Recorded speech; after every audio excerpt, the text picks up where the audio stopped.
Sunday बाजार जो बीच road में बैठते थे, आप वहां से गाड़ी नहीं निकाल सकते, आप वहां से एम्बुलेंस नहीं निकाल सकते। भिलाई की जनता सक्षम है, बाहर से आने वाले दादागिरी करने वालों की दादागिरी निकाल देगी। भ्रष्ट और दलालों की राजनीति ने सड़क के संघर्ष को समाप्त कर दिया है। विधायक महोदय जी बोले थे जो आज 90 दिन क्या 180 दिन हो गया लगभग, आज तक दारू भट्टी नहीं हटी। कुछ लोग ऐसा आरोप लगाते हैं कि क्या किसी वर्ग विशेष को टारगेट किया जा रहा है। कुछ नहीं, ये सब गलत है, अफवाह है। रोड पे चलोगे आप, वर्ग विशेष की इसमें बात क्या होती है? शराब भट्टी की बात है, वो बिल्कुल हटनी चाहिए। यहाँ से हम जब जाते हैं ना भैया, सुबह से लेकर शाम तक कभी भी जाइए आप, पूरा रोड भरा हुआ रहता है। नमस्कार, राष्ट्रबोध की विशेष पेशकश में आपका स्वागत है। भिलाई शहर में जगह जगह बढ़ते हुए अवैध कब्जे और लैंड जिहाद की खबरों को आपने पहले भी देखा होगा, लेकिन एक अलग तरीके का यहाँ लैंड जिहाद चल रहा था। जिस तरह से संडे बाजार के माध्यम से बीच सड़क को जाम करते हुए कुछ लोगों ने अपनी जागीर समझकर जिस तरह से दबाव बनाने की कोशिश की, शासन प्रशासन को आगे आना पड़ा। और साथ ही ये जो आप भिलाई शहर की जागरूक जनता को देख रहे हैं, ये इन्हीं की कोशिश थी जो इन्होंने एक बार फिर से पहल की। बार बार हटाए जाने के बावजूद एक रात पहले पुलिस को बसों में भरकर फोर्स को बुलाना पड़ा, तब जाकर योजनाबद्ध तरीके से आज सिर्फ एक दिन के लिए संडे बाजार बंद हुआ है। हालांकि हफ्ते में एक दिन ही बाजार लगता है, लेकिन इसकी क्या गारंटी है कि आगे इस तरह से लैंड जिहाद जैसी हरकतें नहीं होगी। एक खास वर्ग विशेष के लोग हैं जो ना मालूम कहां से आते हैं और इस तरह से माहौल खराब करते हैं। मेरे साथ है शारदा गुप्ता, आप बताएंगे, परिचय देंगे अपने संगठन के बारे में, किस तरह से प्रयास हुआ। काफी प्रबुद्ध लोग एक एक करके सबकी बातों को आप ध्यान से सुनिएगा। देखिए पवन भाई, हम लोग जनहित संघर्ष समिति के माध्यम से वर्षों से, लगभग 10 वर्षों से संडे बाजार को व्यवस्थापन के लिए, हटाने के लिए प्रयासरत थे। उस समय शशि मोहन साहब ने इस संडे बाजार को हटाने के लिए, जो पुराने एडिशनल एसपी थे, उन्होंने कठोर कार्रवाई करके इस संडे बाजार जो बीच रोड में बैठते थे, आप वहां से गाड़ी नहीं निकाल सकते, आप वहां से एम्बुलेंस नहीं निकाल सकते। मैं आपको क्लिप भी दिखाऊंगा, आप देखेंगे। मेरे को शारदा गुप्ता के बारे में बता दूं कि इनके द्वारा जो पहले भी प्रयास किया गया है, महेश वर्मा जी हैं और तमाम लोग हैं। मैं एक एक कर सारी बातें सबको सुनूंगा। महेश जी, आप भारतीय जनता पार्टी के जिला अध्यक्ष रहे थे, अभी भारतीय जनता पार्टी की सरकार है, लेकिन शहर में कांग्रेस की सरकार है, नगर निगम की, आप सीनियर पार्षद भी हैं।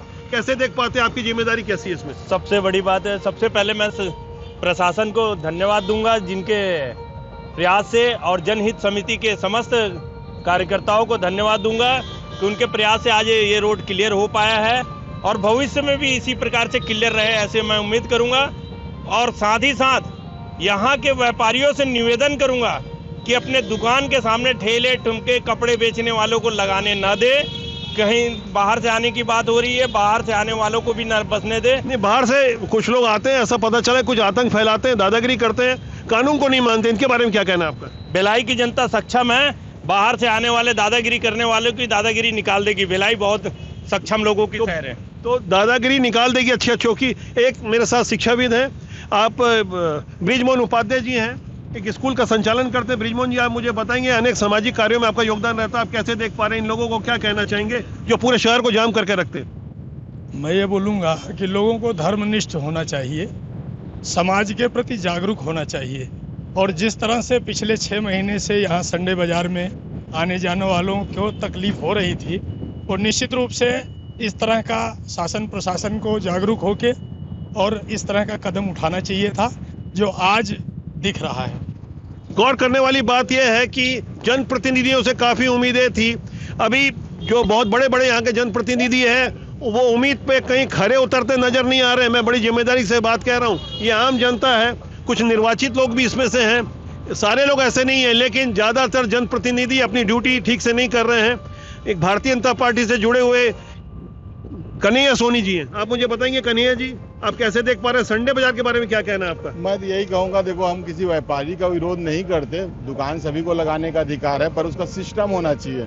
क्योंकि सिस्टम ऐसा होता है कि कहीं रोड में लगा के आप व्यापार नहीं कर पाओगे, क्योंकि रोड में व्यापार लगाने से जो आने जाने वालों को बहुत तकलीफ होता है। साथ में हमारे नज़दीक में गधा चौक से सुपेला चौक है, संडे के दिन इतना जाम हो जाता है, कोई एम्बुलेंस निकलना चाहे तो भी नहीं निकल पाता। साथ में कभी आग वगैरह लग गया तो फायर ब्रिगेड की गाड़ी ला अगर बुलाना चाहे तो भी नहीं आ पाएगा। साथ में हमारी इसी रोड में शराब भट्टी भी है, वो भी हटना चाहिए, जिससे यहाँ पे आए दिन रोज गाली गलौज वगैरह होते रहते हैं, मारपीट होता है। कभी भी कोई भी घटना, फ्री घटना की और बहुत ज़्यादा शिकायत रहती है। ये काफी गंभीर बात आपने बताई कि फायर ब्रिगेड से लेकर एम्बुलेंस और इसके अलावा यहाँ सब कुछ जाम सा हो जाता है। मेरे साथ है प्रभुनंदन मिश्रा जी, श्रमिक नेता हैं और राजनीति से लंबे समय से जुड़े रहे हैं। एक पीढ़ी इन्होंने पूरी देखी है, दो पीढ़ी बल्कि मैं कह सकता हूँ। यहाँ ऐसा देखा गया है कि आंदोलन आमतौर पर सड़कों पर हुआ करते थे। क्या कोई एक पीढ़ी समाप्त हो गई जो आंदोलन नहीं कर पा रही है?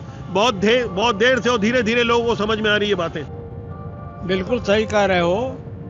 भ्रष्ट और दलालों की राजनीति ने सड़क के संघर्ष को समाप्त कर दिया है। इसके लिए सारे राजनीतिक दल दोषी हैं।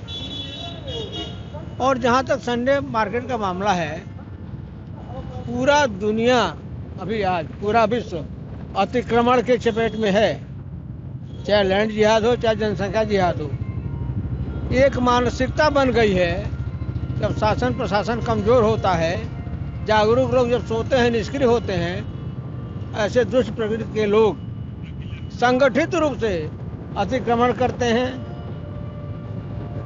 अवैधानिक कार्य करते हैं और उसी के शिकार संडे मार्केट हुआ है। काफी गहरी बात कह रहे हैं आप। संगठित गिरोह मिलजुल कर काम करता है। ये जो पाप और अपराध होता है ये निडर होकर करते हैं। शाहीन बाग जब हमने कवरेज किया था दिल्ली में, वैसे ही हालात संडे बाजार के थे। जिनकी दादागिरी चलती है वो जैसा चाहेंगे वैसा होगा। वो सड़क जाम कर ले तो सड़क जाम कर ले। कानून को नहीं मानते, मानवता को नहीं मानते, किसी को नहीं मानते, वो सिर्फ अपनी मानते हैं। मेरे साथ हैं गुरनाम सिंह जी, काफी आप एक्टिव रहते हैं कई विषयों पर सोशल मीडिया में, आपके काफी वक्तव्य आते रहते हैं। जरा खोल के बताएंगे दिल की आवाज से कि आप कैसा महसूस कर रहे हैं संडे बाजार को लेकर? ये रोड जो है बहुत व्यस्त है और ये रोड जो है कम से कम भी ये कोका क्षेत्र और पूरा अपना बाबा दीप सिंह नगर, वैशाली नगर, थोड़ा सड़क भी दिखाइए कि किस तरह से गदा चौक, किस तरह से ये पूरी ट्रैफिक रहती है जो आगे जाकर जाम हो जाती है। ये सड़कों का हाल है जहाँ इतनी सारी गाड़ियां चलती है, आगे जाकर ये रास्ता ब्लॉक हो जाता है। वो ब्लॉक वाला दृश्य भी आपको देखना चाहिए जी। ये जो मुख्य मार्ग है, ये जो लोग संगठित होकर के अपराध करते हैं, इनके बारे में क्या कहना है आपका? सबसे बड़ी बात ये जन जन की प्रॉब्लम है और यहाँ से कुछ ही दूर पे एक गुरुद्वारा भी है और क्यों इस बात को मैंने पिछली बार भी उठाया था। और वो गुरुद्वारे के पास ही में पार्किंग है और वहाँ पर भी जबरदस्ती जो है दुकानें लगाई जा रही थी और वह विरोध करने पर वो लड़ाई झगड़े पे उतर आए थे। ऐसा जो इनका जो है, कौन लोग हैं थोड़ा खोल के बताएंगे? ये एक विशेष समुदाय के लोग हैं। अच्छा, बोलना चाह रहे हैं जो मतलब मुस्लिम समुदाय के लोग हैं। आप जरा खोल के बोलिए और ये लोगों के बारे में बोलिए। ऐसे एक किसी व्यक्ति विशेष या वर्ग विशेष के बारे में हम नहीं कह रहे हैं, लेकिन जो एक पहचान बनी हुई है जिनके लिए आप कहना चाह रहे थे, आप मुझे बताएंगे। ये मेरे साथ निशु पांडे जी, ये नाट्य से भी जुड़े हैं, सामाजिक क्षेत्र से जुड़े हैं, कलाकार हैं और बेहतरीन एक पहचान है इनकी शहर में। बताइए निशु पांडे जी, आप कैसे देख पा रहे हैं सारी घटना? लगातार जो जाम रहता है, शारदा गुप्ता जी के नेतृत्व में पहले भी हम लोगों ने ये बड़ा आंदोलन किया था। उस समय तो ये जो मार्केट लगता था वो बीच रोड पे लगता था। आप सोचिए उस समय से आज थोड़ा बहुत बदलाव दिखता है, लेकिन ये बदलाव कुछ दिनों का रहता है। कौन लोग हैं जो इस तरह की हरकत कर रहे हैं? इनके बारे में क्या जानते हैं?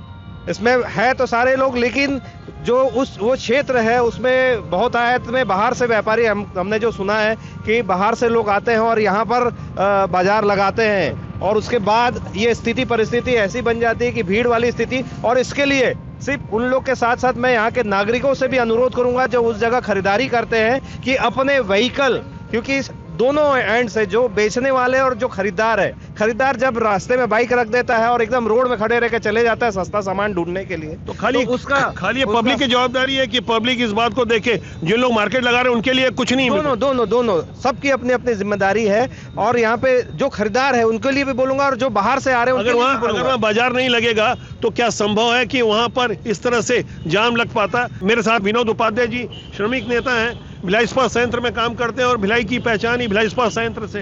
विनोद जी, आप मुझे बताएंगे कि कैसे आप एक श्रमिक के रूप में, आप एक कर्मचारी के रूप में, एक नागरिक के रूप में अपनी जिम्मेदारी कैसे देख पा रहे हैं? सबसे महत्वपूर्ण बात यह है कि गदा चौक भिलाई का लगभग हृदय स्थल है। बहुत ज़्यादा पॉपुलेशन इस एरिया में रहता है और पीछे जो हमारे कॉलोनीज बने हैं, जो भी है, ये मुख्य रोड है और मुख्य रोड में अवैध रूप से रोड में आके दुकान लगाना यह अतिक्रमण कहलाता है। इसे बाजार शब्द भी बोलना मैं उचित नहीं समझूंगा, क्योंकि बाजार में व्यक्ति सामान खरीदता है। यहाँ पूर्णतः अतिक्रमण हुआ था। उस अतिक्रमण को हमारे शारदा गुप्ता जी के नेतृत्व में और जनहित संघर्ष समिति के द्वारा पूरे पदाधिकारियों के द्वारा इसको हटाया गया, कार्य किया गया, वह बहुत सराहनीय है। इसमें हमारे एसपी अग्रवाल साहब का भी बहुत बहुत धन्यवाद है। ये सभी लोग शासन प्रशासन को धन्यवाद है। मैं चाहूंगा कि शासन की कार्रवाई की तस्वीर आप देखिए। ये इस तरह से बड़ी संख्या में पुलिस फोर्स लगाया गया है। ये एक रात पहले ही यहाँ 3 बसों में बड़ी संख्या में पुलिस वालों ने अपनी ड्यूटी पूरी ईमानदारी से निभाई और इस तरह से जब फोर्स लगाना पड़ा तब कहीं जाकर के ये हालात कुछ यहाँ पे निर्मित हो सके, जो सड़क खाली हो सका। और ये शारदा जी ये इनको फूल भी भेंट कर रहे हैं। अच्छे कार्यों के लिए ऐसा अप्रिसिएशन, ऐसा सम्मान होना चाहिए। अक्सर होता यही है कि पुलिस के ऊपर आरोप लगाए जाते हैं, लेकिन जब जनता उतर के इस तरह से फूलों से सम्मान करती है तो मान के चलिए कि जनता की ये खुशी है, जनता की ये भावना है। आम जनप्रतिनिधि भी इस तस्वीर को देखें, उन्हें इस मौके पर होना चाहिए। सिर्फ पुलिस की ड्यूटी नहीं है, जो वोट मांगने खाली आते हैं और बाकी और भी लोग हैं जो शासन प्रशासन में बैठे हुए लोग हैं, वो भी समझें। और ये सारी बातें जो खासकर जनप्रतिनिधियों से मेरा विशेषकर आग्रह है, यहाँ के बड़े बड़े चुने हुए जो जनप्रतिनिधि हैं, जनता के दर्द को समझें। पुलिस के कोई अधिकारी है, मैं चाहूँगा कि उनसे हम बात करें। एक हमारे यहाँ मातृशक्ति है, महिला पुलिस बल के रूप में यहाँ पे पुलिस के अधिकारी हैं। आप मुझे बताएंगे करके कि थोड़ा परिचय देंगे? और जी, मैं डीएसपी भारती मरका दुर्ग में हूँ। जी, किस तरह से ड्यूटी आपने की? मेरे पता चला कि रात को ही आप लोगों को मोर्चा संभालना पड़ा, तब जाकर के सड़क खाली हुई। जी, यहाँ पर नगर पालिका के सहयोग के लिए हमारे यहाँ दुर्ग पुलिस अधीक्षक महोदय के दिशा निर्देश पर यहाँ पर जितने भी आम नागरिक और इनके निवेदन किया गया, जिसके माध्यम से आज जनमानस हम लोगों का सहयोग पर उतरे हैं। और यहाँ पर जितने भी हमारा पुलिस बल है, यहाँ पर कोई अनिसेंस ना हो, किसी प्रकार का कानून ऑर्डर की स्थिति ना बने, इसलिए हम लोग यहाँ पर तैनात हैं। और लगातार हमारा पुलिस बल यहाँ पर दुर्ग पुलिस से पेट्रोलिंग कर रहा है और लगातार हर मामले में यहाँ पर ट्रैफिक पुलिस है और चौक पर हमारे यहाँ पुलिस बल तैनात है कि कोई न्यूसेंस ना हो और बिल्कुल पब्लिक का सहयोग मिलता रहे, इस बाबत हम लोग अनुरोध कर रहे हैं। तो पुलिस ने अपनी ड्यूटी ईमानदारी से की और ये परिणाम नजर आ रहा है कि आज सड़क साफ हो चुकी है। कुछ इस तरह के नज़ारे हैं, आप देख सकते हैं कि यहाँ आगे पुलिस की गाड़ियाँ लगी हुई है, पीछे कुछ तरह से यहाँ कुछ एक हरा झंडा जो आपको नजर आ रहा होगा, इस तरह से भी लोग सड़क जाम करके रखे हुए। इस पर लैंड जिहाद पर हमने पहले भी खबर बनाई थी। जब हम खबर को बनाते हैं तो हमारे ऊपर ये तोहमत लगाई जाती है कि हम किसी वर्ग विशेष को टारगेट कर रहे हैं। हमारा उद्देश्य कतई नहीं है। जब आप सड़कें जाम करेंगे तो पुलिस को भी आगे आना पड़ता है और मीडिया को भी पूरी ईमानदारी से अपनी ड्यूटी दिखानी पड़ती है। चाहे कोई भी हो, ईमानदारी से जो कानून का पालन करें, इंसानियत और मानवता के लिए आपस में मिलजुल कर रहे। भिलाई को मिनी भारत कहा जाता है। यहाँ सभी वर्ग के लोग मिलजुल कर रहते रहे। यहाँ एक साझी परंपरा रही है और ये काफ़ी लोगों ने अपनी अपनी प्रतिक्रियाएं दी। मैं चाहूँगा कि कुछ और बताएं। ये काफ़ी आपने एक बड़ा लंबा समय भिलाई को दिया, आपने दशकों तक आप यहाँ की राजनीति और सामाजिक दशा को समझते हैं। जो लगातार लैंड जिहाद हो रहे हैं, उस तरह से जो जाम लगाए जा रहे हैं, इस पर कुछ और खोल के बताएं कि आखिर क्या मंशा होगी ऐसे लोगों की? जैसा कि आपने पहले कहा, भिलाई के निर्वाचित जनप्रतिनिधि जो राज्य सरकार में हमारा प्रतिनिधित्व करते हैं, वो पूरी तरह से नकारा साबित हो रहे हैं अथवा वो गलत तत्वों के साथ दिखाई दे रहे हैं। मैं चाहता हूँ ये जो अवैध बाजार लग रहा है, इसको बाजार कहना भी अच्छा नहीं है, जो अवैध कब्जे हो रहे हैं। नहीं, आपको क्या मंशा लगती है? मार्केट की तो और भी जगह है, बार बार हटाए जाने के बावजूद पहले भी यहाँ पर पुलिस ने ऐसी कार्रवाई की थी, फिर से बाजार लग वही मैं कह रहा हूँ, नगर निगम इसके लिए सबसे पहले दोषी है। नगर निगम के अधिकारियों को कार्रवाई करना चाहिए। उनके कहने नहीं हटते, पुलिस का सहयोग लेना चाहिए। ये बार बार हर संडे को पुलिस प्रशासन आता रहा हटाता है, ऐसा नहीं चलेगा। दूसरी बात, जो लोग लाइसेंसी दुकानदार हैं, अपने दुकान के सामने पैसा लेकर, कुछ पैसे लेकर अवैध कब्जाधारियों को बैठने के जो अनुमति देते हैं, उनके खिलाफ भी कार्रवाई हो। और ये जो पेशेवर अवैध कब्जाधारी हैं, इनके खिलाफ कार्रवाई हो, इनको जेल भेजा जाए, इनको दंडित किया जाए। जब तक दंडित नहीं किया जाएगा तब तक नहीं मानेंगे, क्योंकि कानून का पालन हर कोई ईमानदारी से करे, ऐसी उम्मीद हम कम ही कर पा रहे हैं। क्योंकि बार बार समझाने के बावजूद, बार बार एक्शन लेने के बावजूद जो न माने, उसके लिए क्या कुछ कहा जाए। हमारे साथ एक कबीर खान भी हैं, ये मुस्लिम समाज का प्रतिनिधित्व करते हैं और लगातार ये भारतीय जनता पार्टी से भी जुड़े रहे हैं। और कबीर जी मुझे बताएंगे कि जो संडे बाजार जो लगातार हटाने के बावजूद भी लगा दिया जा रहा है। आज मुझे पहली बार महसूस हुआ कि सोपेला में इतना चौड़ा रोड है, नहीं तो इतने पतले से निकलते थे कि बड़ी गाड़ी 4 चक्के की जब भी लेकर के आओ कि यहाँ फंस जाते थे, निकल नहीं सकते थे। इतवार के दिन मुझे सेक्टर 7 में रहता हूँ, घूम करके आना पड़ता था नेहरू नगर से फरीद नगर आते थे, क्योंकि यहाँ से डर लगता था, बोले यहाँ से नहीं जाएंगे कोई मतलब नहीं है। आज ऐसा हुआ कि 4 चक्का क्या डबल गाड़ियाँ निकल रहा है। कुछ लोग ऐसा आरोप लगाते हैं कि क्या किसी वर्ग विशेष को टारगेट किया जा रहा है? कुछ नहीं, ये सब गलत है, अफवाह है। रोड पे चलोगे आप, वर्ग विशेष की इसमें बात क्या होती आती है? वर्ग की कोई बात ही नहीं है, सीधा अवैध कब्जा है, जबरदस्ती में बेच रहे हो, रोड को जाम कर रहे हो, लोगों को तकलीफ रोड जाम करना सबसे बड़ा एक गुनाह है। रोड नहीं बंद होना चाहिए। तो रोड नहीं बंद होना चाहिए। कानून और मानवता दोनों को ध्यान में रखते हुए सामाजिक दशा दिशा, यहाँ की आबो हवा, यहाँ के परिवेश, इस शहर ने बहुत कुछ दिया। आप देख सकते हैं यहाँ एक शराब भट्टी सामने रोड में खुली हुई है, इसे लेकर भी लोग काफ़ी आक्रोशित हैं। एक शराब दुकान बंद हुई, तब ये वादा किया गया था कि 2-3 महीने में दूसरी शराब दुकान भी बंद हो जाएगी, लेकिन ऐसा हुआ नहीं। ये शारदा गुप्ता मेरे साथ हैं, यहाँ के कुछ और जनप्रतिनिधि भी हैं जिन्होंने लगातार आंदोलन किया। एक जाते आते मैं शराब भट्टी के बारे में भी जानना चाहूँगा कि शराब भट्टी एक अपराध की तरह है। देखिए, एक शराब भट्टी यहाँ से हमारे आंदोलन से यहाँ से हटी और दूसरी जगह शिफ्ट हो गई। मैंने इसे अपराध कहा तो क्या गलत कहा और क्यों? बिल्कुल ये अपराध है। इस सार्वजनिक जगह में, जैसे IIT जैसे संस्थान में जाने के रास्ते में शराब दुकान का होना ये अच्छा संकेत नहीं है भिलाई के लिए। भिलाई एक शिक्षा नगरी है और इस ये जो अंग्रेजी शराब दुकान बंद हुई जाके देसी में शिफ्ट हो गई, यहाँ का माल वहाँ शिफ्ट हो गया और लगातार यहाँ पे अपराध होता है। पुलिस कर्मचारियों की वर्दी को पकड़ा जाता है, शराबी पी के रोड में माँ बहन को गाली देते हैं। हम सबका निकल पाना यहाँ पे बिल्कुल असंभव है। बात माँ बहन की आई और शराब की आई तो मातृशक्ति से भी कुछ पूछ लेते हैं। भारती बहन जी, आप लगातार एक्टिव रही हैं, आप कैसे देख पा रहे हैं? मैं भैया बहुत अच्छे से, मुझे बहुत अच्छा लग रहा है। देखिए, ये कार्य बस आज का नहीं होना चाहिए, हमेशा के लिए होना चाहिए। अभी हट गया, फिर ये मतलब 2 दिन बाद फिर ये चीज हो जाए, क्योंकि शराब भट्टी की बात है वो बिल्कुल हटनी चाहिए। यहाँ से हम जब जाते हैं ना भैया,